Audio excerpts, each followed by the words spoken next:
Hola, ¿qué tal? Bienvenidos sean todos a nuestro canal Estructuratec 21, un canal dedicado al aprendizaje de la ingeniería estructural. El día de hoy estoy muy contento de estar de nueva cuenta con todas y todos ustedes por acá en una nueva emisión más de esta saga de videos que prometí y que tienen que ver con el análisis estructural. En particular les comentaba y les compartía que venía una saga acerca de los métodos matriciales de rigidez. Vamos a platicar acerca de este método que es fundamental en el análisis estructural computacional moderno. Nace y se detona de alguna manera con el boom informático y el boom en las computadoras. Es un método que permite de manera sistemática, si uno ordena sistemáticamente la información, analizar sistemas estructurales isostáticos e hiperestáticos por igual.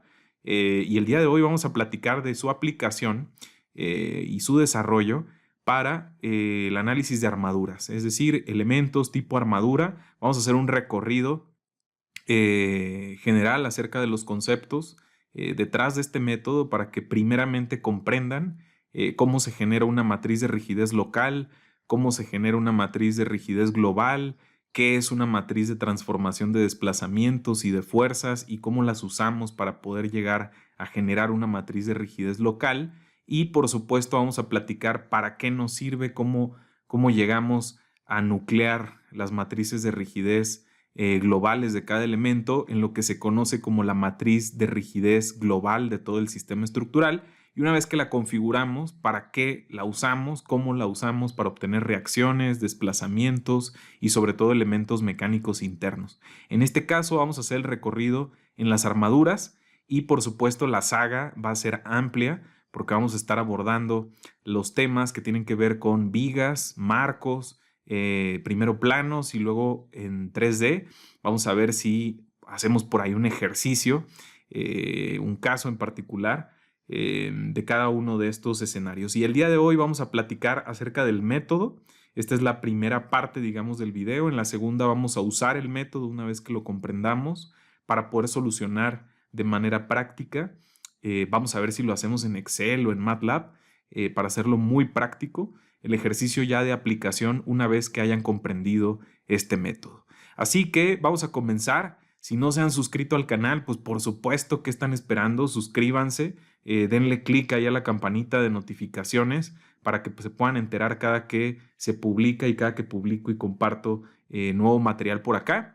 Y por supuesto ayúdenme compartiendo el contenido con sus compañeros de escuela, de universidades, de despachos, con gente, digamos, que pudiese estar interesada. Invítenlos a formar parte de nuestra maravillosa comunidad que sigue y sigue creciendo. Por cierto, no voy a dejar pasar la oportunidad de mencionar y de felicitarlos a todas y a todos, que estamos cumpliendo 2 años en este mes y ya llegamos a 14,000 suscriptores. Así que nuestra comunidad está viva, sigue creciendo y se multiplica. Así que encantado de la vida de que ustedes me acompañen. Vamos a comenzar pues con con este tema que espero les guste. Acompáñenme hasta el final, por supuesto, y leo sus comentarios. Platíquenme cómo lo aprendieron ustedes, si les gustó el video o no.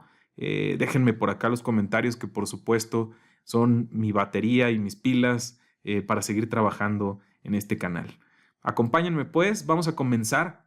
Una de las primeras fases y fundamental en este método, decía que es un método muy sistemático que nos permite analizar sistemas estructurales, isostáticos e hiperestáticos. Una primera condición pues es sistematizar de alguna manera las entradas de información en el método. El primer paso que debemos de desplegar y digamos la primera gran idea detrás de este método pues es identificar los elementos estructurales y los nodos que van a configurar o que van a conformar nuestro sistema estructural. Acá voy a usar este ejemplo para tratar de que ustedes visualicen las ideas. Aquí estamos precisamente marcando con un círculo oscuro los nodos, ¿sí? Vamos a darles una nomenclatura. El nodo que estoy señalando es el nodo 1, el nodo 2 y el nodo 3. Y naturalmente estos nodos se unen con elementos. Ahí están los elementos 1, 2 y 3. Y otra parte fundamental, una vez que ustedes identifican los elementos estructurales y los nodos, ¿sí?, que están entre ellos, es marcar justamente o identificar cuáles son los nodos iniciales y los nodos finales de cada uno de los elementos. Acá, por ejemplo, en el elemento 1, esta flecha o este vector que estoy colocando acá marca la pauta para decirme que el nodo 1 va a ser el nodo inicial del elemento y el nodo 2 va a ser el nodo final del elemento 1. Para el caso del elemento 2, si yo manejo o plasmo esta dirección con este vector, entonces estoy argumentando que el elemento 2 va a tener como nodo inicial el nodo 2 y como nodo final el nodo 3. En el caso del elemento 3, estoy colocando la dirección hacia la derecha y esto quiere decir que el elemento número 3 va a tener como nodo inicial el nodo 1 y como nodo final el nodo 3. Esto es importantísimo justamente porque vamos a ver en el ejercicio que vamos a hacer más adelante en el siguiente video, van a ver que es crucial ordenar la información de manera adecuada y estas ideas que están aquí en el punto número 1 son fundamentales para poder tener la información perfectamente ordenada y que podamos usarla en la constitución y configuración del análisis.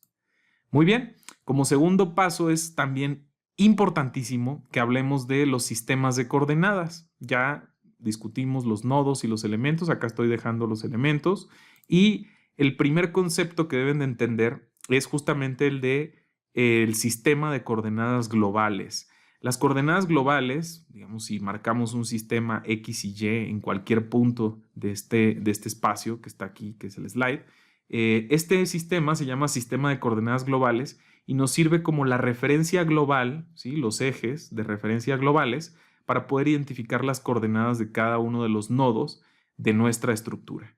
Es importante que se entienda y en contraposición del sistema de coordenadas globales existe algo que se llama sistema de coordenadas locales. Entonces los sistemas de coordenadas locales, aquí estoy ejemplificando el elemento 1, es un conjunto de ejes que estoy denotando acá como X' y Y', que justamente, si se dan cuenta, ya no forman parte o ya no son paralelos a los ejes de coordenadas globales, sino que se van adaptando a los elementos. Aquí en el elemento 1, el eje longitudinal es el eje local X' y el eje perpendicular a este eje longitudinal del elemento será Y'. ¿Por qué es importante el sistema de coordenadas locales para cada elemento? Bueno, este sistema nos va a permitir justamente identificar las deformaciones o las fuerzas axiales o los efectos internos por elemento. Entonces, recuerden, existe un sistema de coordenadas globales y podemos referenciar estas coordenadas de los nodos al sistema global de coordenadas y existe un sistema de coordenadas locales que se adapta a cada uno de los elementos. Normalmente el eje X' es el eje longitudinal del elemento y Y' es el eje perpendicular. Muy bien, entonces no olviden, existen dos tipos de sistemas de coordenadas, los globales y las locales. Importantísimo. Por otro lado, es importante hablar de lo siguiente. En el caso de las armaduras, cada uno de los nodos tienen 2 grados de libertad, es decir, tienen un grado de libertad en esta dirección X y en esta dirección Y por cada uno de los nodos. Es decir, estos elementos, ya lo saben, en el caso de las armaduras, pueden sufrir carga axial interna de tensión y de compresión y obviamente los grados de libertad nos hablan justamente de ello. Si nombramos cada uno de los grados de libertad, podríamos nombrar el grado de libertad número 1 y el grado de libertad número 2. Normalmente la recomendación, y es importante que la sigan y van a entenderlo cuando hagamos el ejercicio, es que ustedes definan un orden precisamente para identificar los grados de libertad en X y en Y.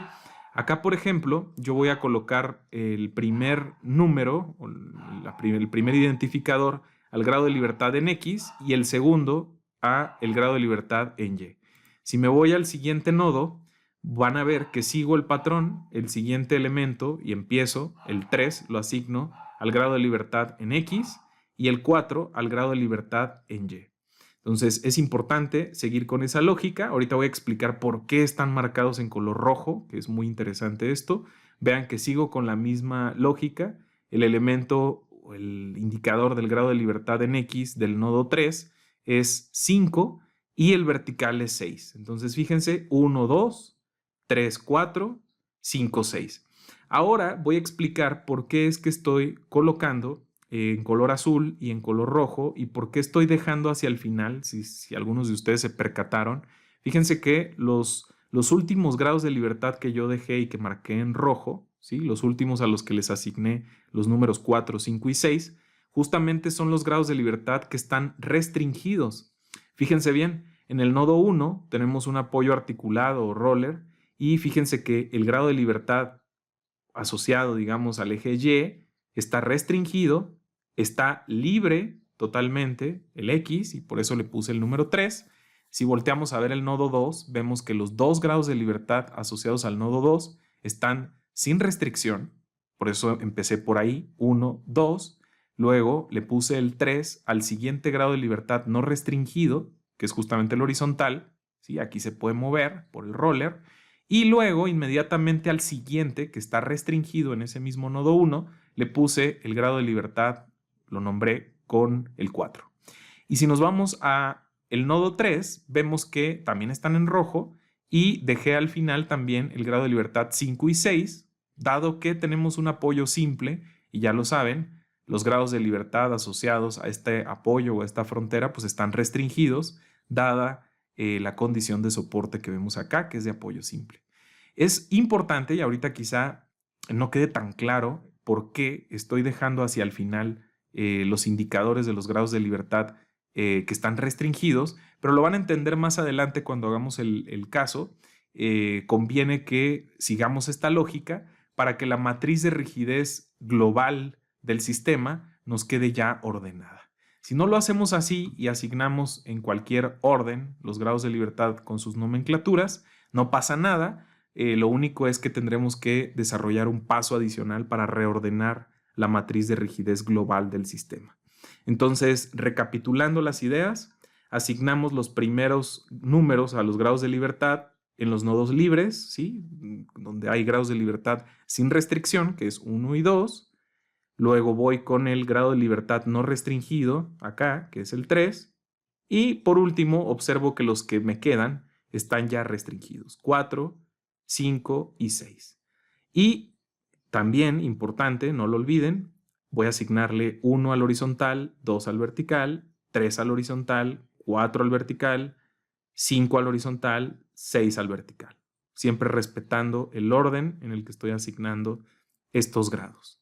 Importantísimo este tercer paso y es fundamental que lo comprendan. Muy bien. Posteriormente tenemos el tema, este es un tema bastante importante que es a menudo en la literatura y en los cursos que se nos brindan en las universidades, los profesores solemos obviar ciertas cosas que son fundamentales. Normalmente presentamos la matriz de rigidez local de un elemento y pocas veces se habla pues, de cuál es el origen de esa matriz de rigidez, cuál es el origen de los coeficientes famosos de rigidez que conforman estas matrices. La matriz de rigidez de un elemento, que estamos nombrando acá como K', es una matriz de rigidez local y justamente vamos a aprender a cómo configurar esa matriz de rigidez local. Y es una matriz muy importante porque los coeficientes de rigidez que configuran esta matriz asocian la relación existente entre la carga y el desplazamiento en un elemento.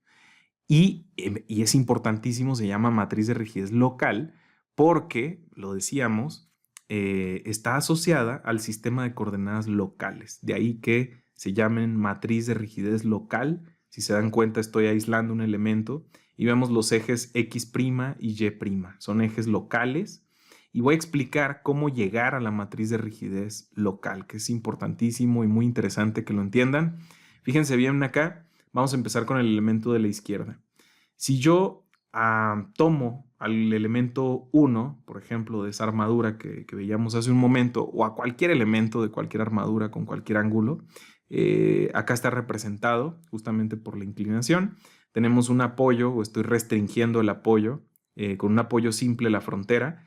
Y en el nodo final, este es el nodo inicial, las letras o los subíndices n hacen asociación o asocian al nodo inicial del elemento, y la letra o el subíndice f hacen alusión a el nodo final. Entonces, fíjense bien, si yo dejo libre el nodo inicial y lo desplazo, le aplico un desplazamiento que voy a nombrar d subíndice n, desplazo acá, debo de esperar que las fuerzas reactivas, pues en el nodo inicial vaya en esta dirección, la estoy nombrando Q' subíndice n, y de esta manera en el otro extremo va a reaccionar en dirección contraria. Estoy nombrando a esa fuerza Q'F. Fíjense por qué es bien interesante. Cuando nosotros hacemos eso, si yo desplazo este desplazamiento de subíndice n o le imprimo un desplazamiento a esta barra, la empujo hacia adentro, fíjense que la reacción o la fuerza se asocia con ese desplazamiento en este nodo inicial de la siguiente manera. La fuerza, que es Q' subíndice n, es igual a un coeficiente que llamamos coeficiente de rigidez por la magnitud del desplazamiento que ustedes impriman. Este famoso factor o coeficiente de rigidez axial no es otra cosa más que el módulo de elasticidad por el área de la sección transversal de este elemento entre la longitud del mismo.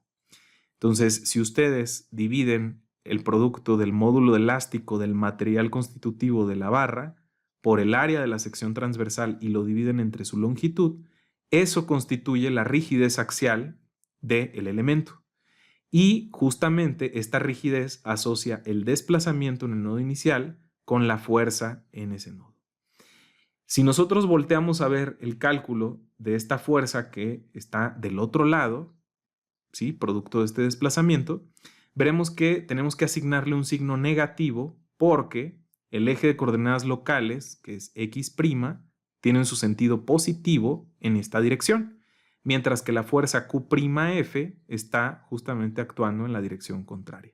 De ahí que, si se dan cuenta, asociamos el desplazamiento también con la fuerza Q'F a partir de su coeficiente de rigidez, y lo único que va a ocurrir es que tiene una dirección contraria a la positiva del eje local y por ende le estamos colocando un signo negativo.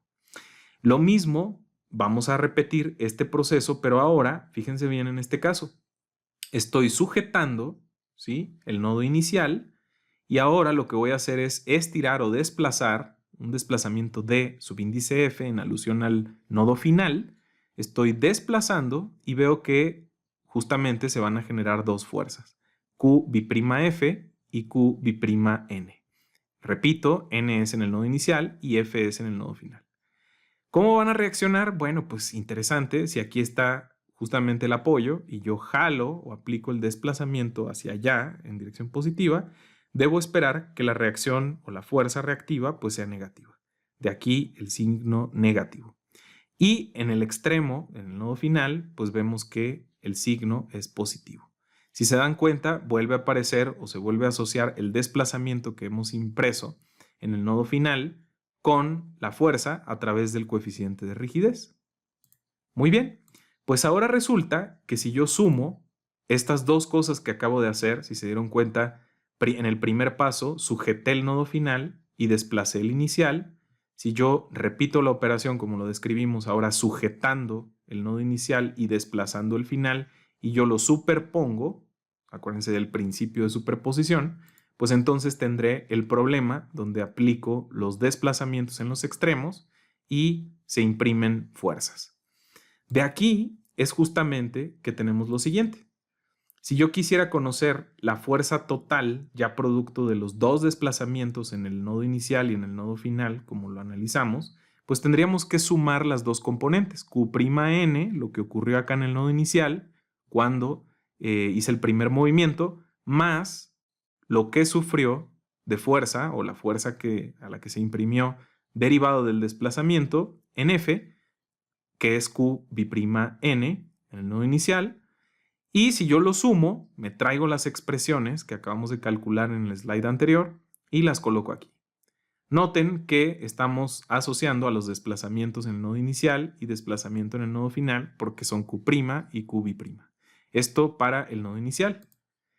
Si yo repito esto que acabo de mencionar, pero para el nodo final, y yo sumo o superpongo, como lo veíamos en el slide anterior, las fuerzas reactivas de este movimiento que acabo de hacer o de estos desplazamientos que le imprimí a la barra, pues traigo justamente las relaciones para Q'F y para Q'B' y las coloco aquí.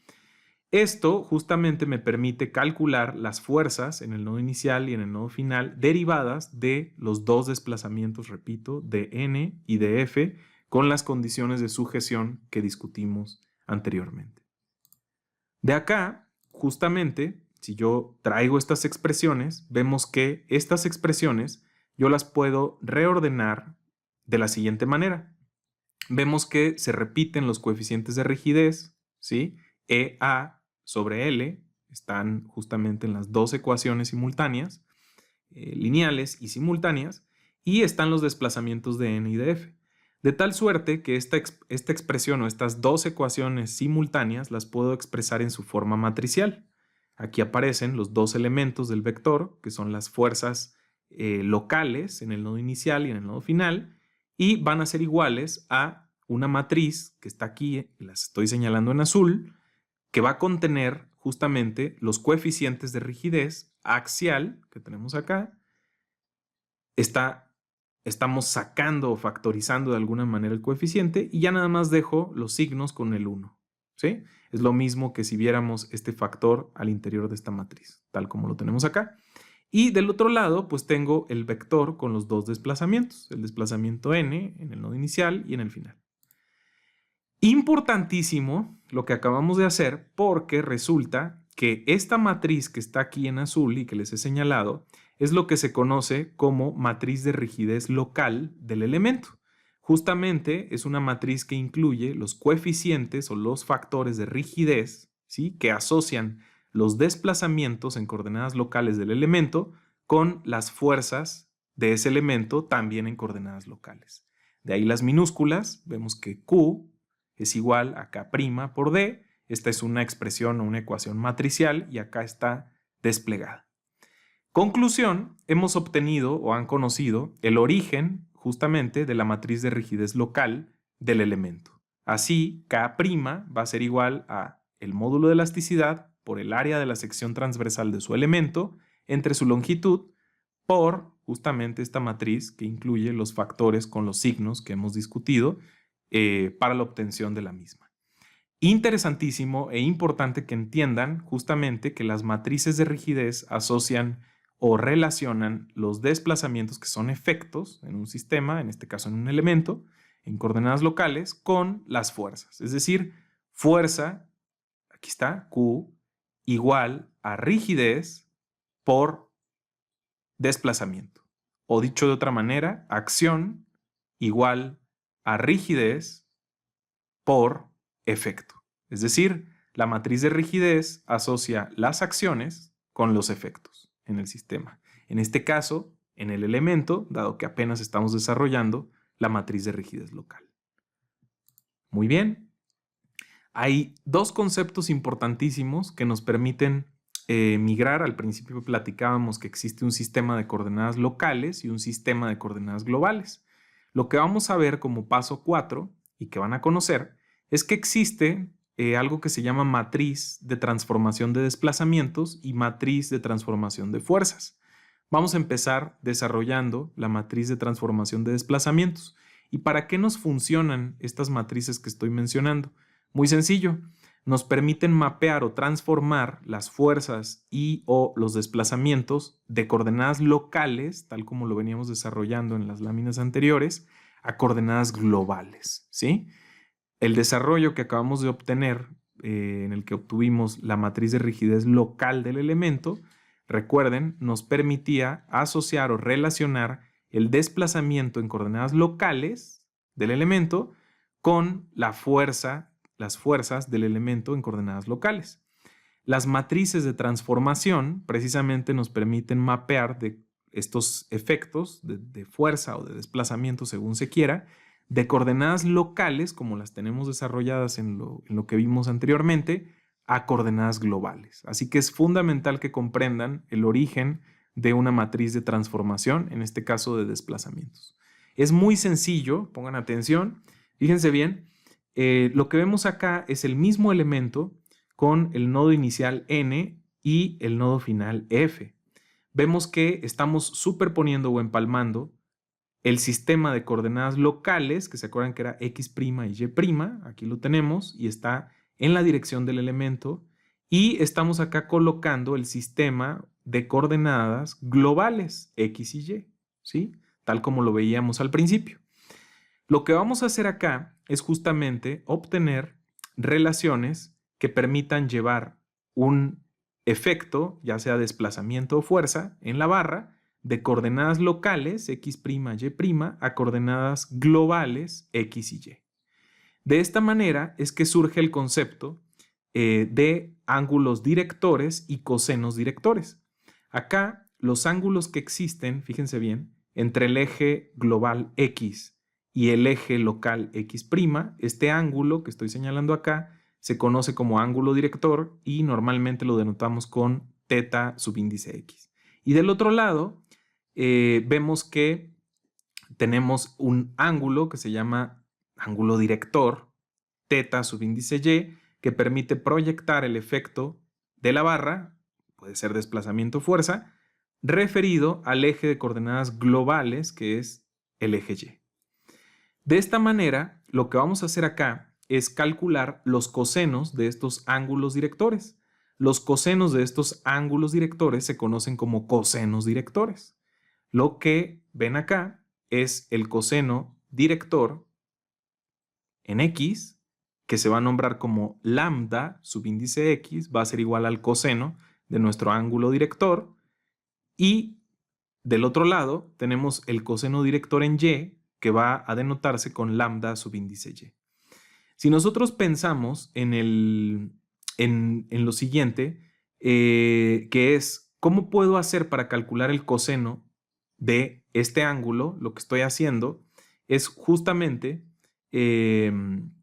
calcular por trigonometría. Imagínense que aquí hay ustedes quisieran proyectar el desplazamiento o la fuerza en el elemento x', lo quieren proyectar, vamos a empezar con el eje x. Lo que tendrían que hacer pues es, si aquí por trigonometría se genera un triángulo, rectángulo, tendrían que calcular el coseno de este ángulo para traer o mapear de eje x' a la componente en el eje x. Justamente eso es el coseno director. Entonces, ¿cómo podría ser si yo visualizo aquí un triángulo rectángulo? ¿Cómo podría ser para calcular ese coseno? Pues muy sencillo. Por trigonometría sabemos que el coseno de un ángulo, si imaginamos aquí un triángulo rectángulo, pues no es otra cosa más que el cateto adyacente entre la hipotenusa. Así, el cateto adyacente será pues esta distancia que voy a tener aquí, que voy a marcar acá, ¿sí? Horizontal, es el cateto adyacente de este triángulo, ¿sí? Y la hipotenusa pues será la longitud de nuestro elemento. De esta manera, observen acá, el coseno director en x es justamente la resta de la coordenada en x del nodo final, que es esta distancia, ¿sí? Desde acá hasta acá, menos la coordenada en x del nodo inicial. Aquí tenemos pegado el eje de coordenadas globales para hacerlo más fácil, pero si lo tuvieran en otro lado, pues tendrían que restar xf, que es la coordenada en x del nodo final, menos la coordenada en x del nodo inicial. Así tendrían la distancia, que sería el cateto adyacente. De esta manera, en el numerador tenemos el cateto adyacente, que es la resta de las coordenadas en x del nodo final menos el inicial. Y dijimos que en el denominador, por definición del coseno, tenemos la hipotenusa. Y la hipotenusa de este triángulo rectángulo pues no es otra cosa más que la longitud de la barra en cuestión. Así, podríamos decir que el coseno director en x es la resta, ¿sí?, de las coordenadas en x del nodo final menos la coordenada en x del nodo inicial entre la longitud de la barra.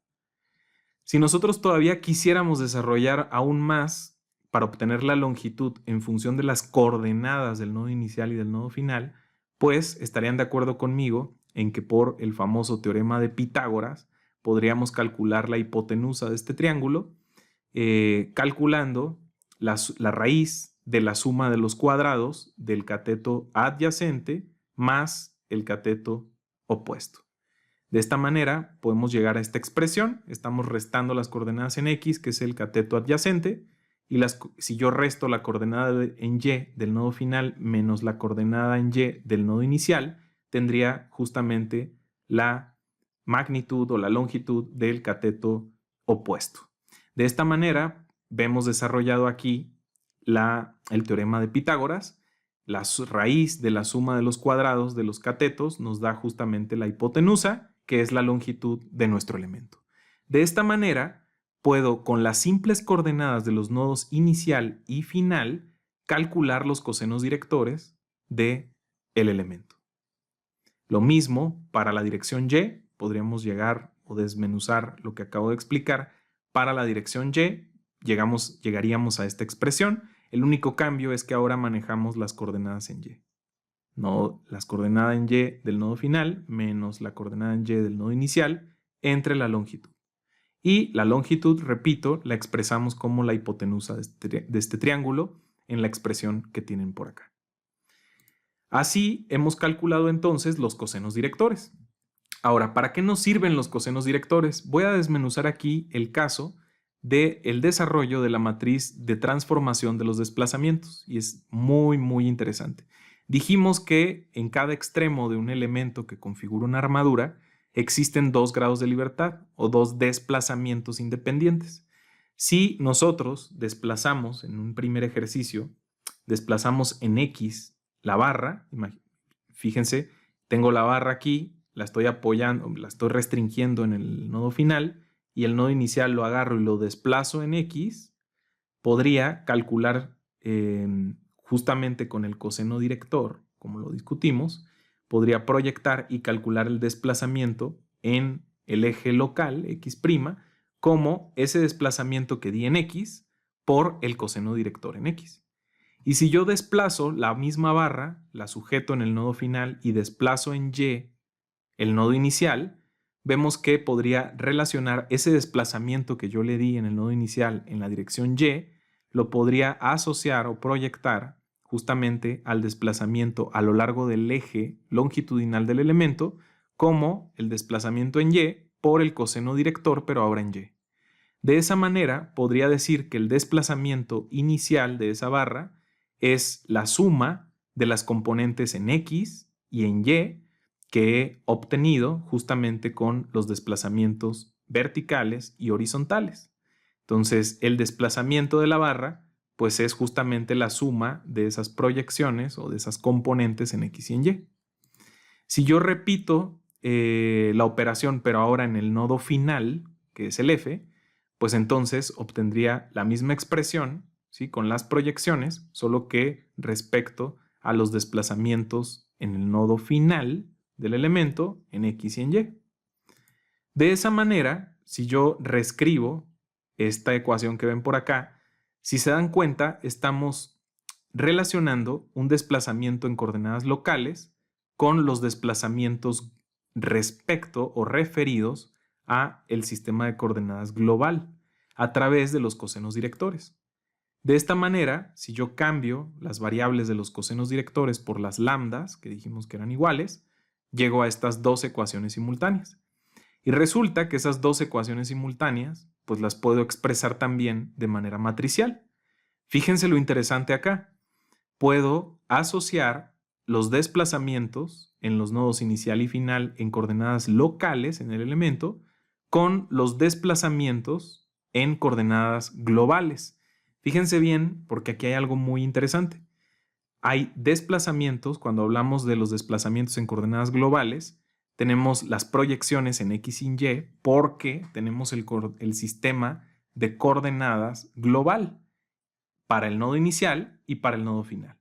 De tal suerte que cuando volteamos a ver estos efectos referidos al sistema de coordenadas globales, pues pasamos de dos simples desplazamientos, ¿sí?, que los teníamos referidos localmente al eje X', a 4 desplazamientos ahora referidos a los ejes globales X y Y para el nodo inicial y el nodo final.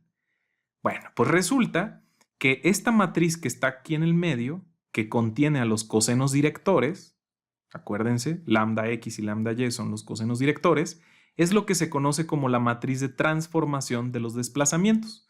¿Por qué se llama matriz de transformación de desplazamientos? Pues muy sencillo, nos está convirtiendo o mapeando los desplazamientos en coordenadas globales, con la D mayúscula, a coordenadas locales. Esta matriz que está aquí en el medio, pues la denotamos como la matriz de transformación de desplazamientos con la variable t. Así, la matriz de transformación de desplazamientos se define como esta matriz que ven acá en azul y, ya lo digo, mapea los desplazamientos en coordenadas globales a desplazamientos en coordenadas locales. Interesante, ¿no? Muy bien. Podemos nosotros repetir este procedimiento con la misma lógica. Ahora imagínense que le aplican una fuerza al elemento y la van descomponiendo para poder obtener lo que se conoce como matriz de transformación de fuerzas. Si se dan cuenta, la forma que tiene la matriz de transformación de fuerzas es la transpuesta, ¿sí? La matriz transpuesta de la matriz de transformación de desplazamientos. ¿Y para qué nos sirve la matriz de transformación de fuerzas? Pues muy sencillo.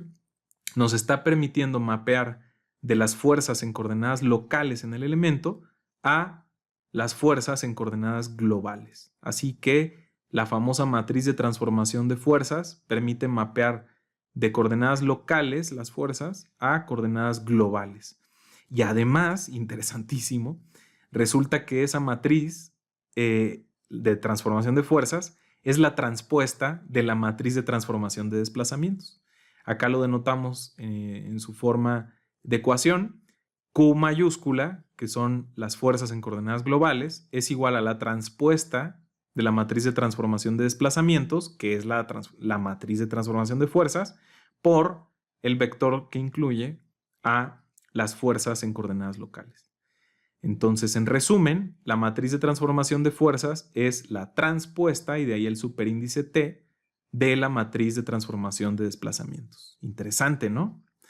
Ahora, ¿para qué nos sirvió desarrollar las matrices de transformación de desplazamientos y de fuerzas? ¿Y para qué nos interesaría llevar esa matriz de rigidez local que dedujimos del elemento a llevarla a una matriz de rigidez global del elemento? Pues ahí va.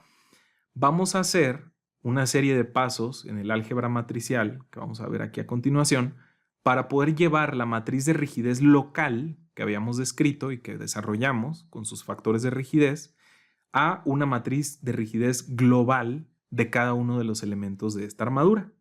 Fíjense bien, la matriz de transformación del desplazamiento, ¿se acuerdan? La T relacionaba los desplazamientos en coordenadas globales con los desplazamientos en coordenadas locales. Nos permitía mapear estos desplazamientos en los dos sistemas y por eso se llama matriz de transformación de desplazamiento.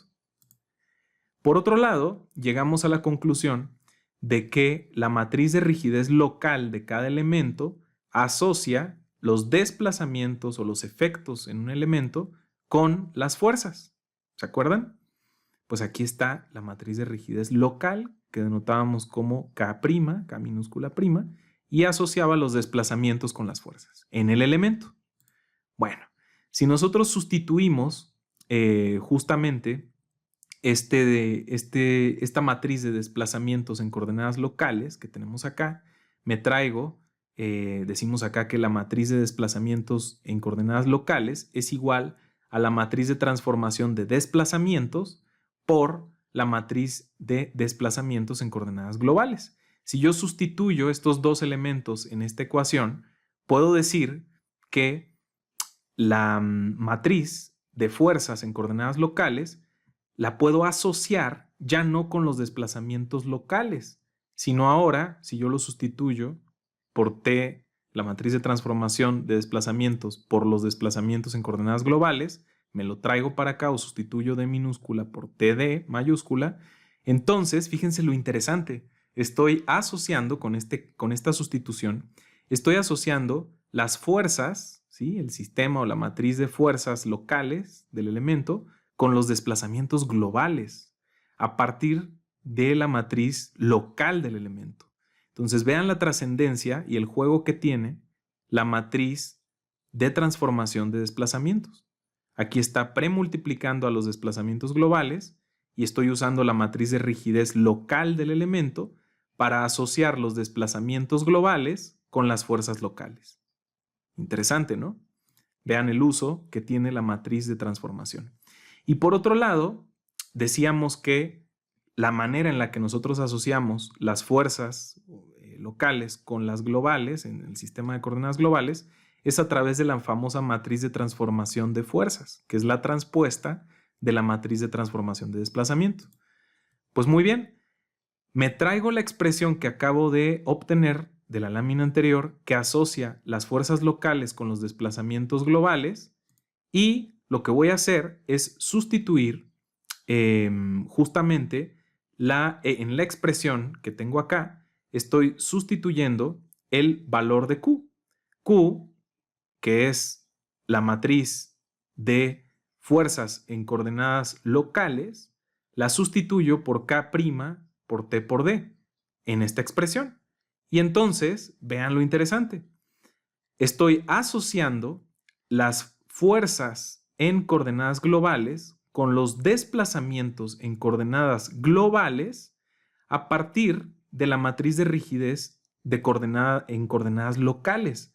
¿Cómo puedo hacer eso? Vean que la matriz de rigidez local está premultiplicada por la matriz de transformación de fuerzas y posmultiplicada por la matriz de transformación de desplazamientos. Con esta operación o con esta sustitución me permite mapear de los desplazamientos globales a las fuerzas globales a partir de la matriz de rigidez local pre y post multiplicada por las matrices de transformación. Pues ahora resulta que ese triple producto matricial de la transpuesta de la matriz de transformación de desplazamientos y de la matriz de transformación de desplazamientos sin transponerse me da como resultado ese triple producto matricial lo que conocemos como matriz de rigidez global del elemento.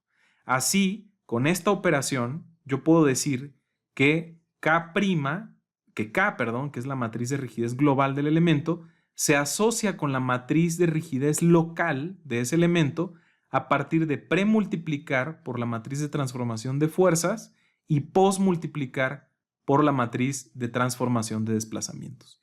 Si yo hago este triple producto matricial, puedo convertir mi matriz pequeña de rigidez local del elemento, ¿se acuerdan que tenía 4 elementos?, en una matriz de rigidez global de cada elemento. ¿Por qué global? Pues porque vean lo que hace. Esta matriz de rigidez global del elemento me permite mapear los desplazamientos globales, en coordenadas globales, con las fuerzas del elemento en coordenadas globales. Y de ahí el nombre de matriz de rigidez global del elemento. Interesante, ¿no? El álgebra matricial y las matrices que desarrollamos de rigidez local y de transformaciones aplicadas para obtener lo que se conoce como matriz de rigidez global de un elemento tipo armadura. Muy bien. Un paso importante es llegar a justamente una matriz, seguramente se están preguntando, bueno, ¿y el triple producto en qué termina, no? Justamente la matriz de rigidez global del elemento, decíamos, es el triple producto matricial de estos elementos. Fíjense bien, acá está la transpuesta de esta matriz de transformación de desplazamientos, que es la de fuerzas, por la matriz de rigidez local del elemento que desarrollamos al principio, por la matriz de transformación de desplazamientos, sin transponer. ¿Sí? Entonces, matriz de transformación de fuerzas por matriz de rigidez local del elemento por matriz de transformación de desplazamientos. Y cuando ustedes aplican el álgebra matricial y multiplican o ejecutan este triple producto de estas 3 matrices, van a llegar justamente a este resultado que les he colocado acá de manera simplificada. Los invito a que experimenten ese triple producto. Muy sencillo, recuerden, primero se multiplican estos 2 elementos o estas 2 matrices y el resultado es otra matriz. Esa otra matriz la multiplican por la T, que es esta que está acá. Si ustedes hacen esas operaciones matriciales, van a llegar a esta matriz, que es justamente la matriz de rigidez global del elemento. En la mayoría de los cursos ya se nos presenta aquí, sobre todo en los cursos de licenciatura, de manera simplificada se nos presenta ya de golpe la matriz de rigidez global de cada elemento tipo armadura, por ejemplo. Y yo recuerdo pues que uno se queda pensando, bueno, ¿y de dónde viene esa matriz y cuáles son las explicaciones? Y ahí como que ves el factor de rigidez EA sobre L y dices, ah, pues es la rigidez axial, ¿no? Bueno, pues ahí está el origen matricial y yo no quería dejar pasar la oportunidad antes de entrar en los casos prácticos de compartirles el origen de estas famosas matrices. Hay otra cosa bien interesante acá, esta NX, NY, FX y FY denotan los grados de libertad. ¿Se acuerdan que N era el nodo inicial y F era el nodo final? Bueno, aquí están justamente ordenados, ¿sí? Los grados de libertad del nodo inicial en X, es esta columna, el grado de libertad en Y en el nodo inicial es esta columna, en el nodo final en X y en el nodo final en Y. Y lo mismo respecto a las filas, ¿sí? Estos índices que están acá son muy importantes porque en los siguientes pasos vamos a platicar sobre cómo se configura a partir de la matriz de rigidez local de cada uno de los elementos de su armadura. Vamos a ensamblar la famosa matriz de rigidez global, pero ahora no de los elementos, sino de todo el sistema constituido con estos elementos. Y justo es de lo que vamos a hablar a continuación. El sexto paso, una vez que ustedes obtienen la matriz de rigidez global de los elementos, pues es formar lo que se conoce como matriz de rigidez global de toda la armadura. Noten que he cambiado la K minúscula por una K mayúscula. Siguen asociándose los desplazamientos globales, pero ahora de todo el sistema, ya no del elemento. Y Q mayúscula son las fuerzas de todo el sistema. Por concepto, esta matriz de rigidez global de toda la estructura se ensambla a partir del conjunto de matrices de rigidez global de cada elemento que constituye su armadura. Vamos a ver más adelante en un caso práctico, en un ejercicio, cómo se ensamblan esas matrices, ¿sí?, de rigidez global de cada uno de los elementos de la armadura para constituir esta famosa matriz de rigidez global de toda la estructura. Es importante mencionarles que estas tres matrices que vemos aquí tienen un sentido muy, muy especial. La matriz de rigidez global de la estructura se particiona en 4 submatrices, ¿sí?, dependiendo del número de grados de libertad sin restricción y con restricción, y lo mismo hacia abajo.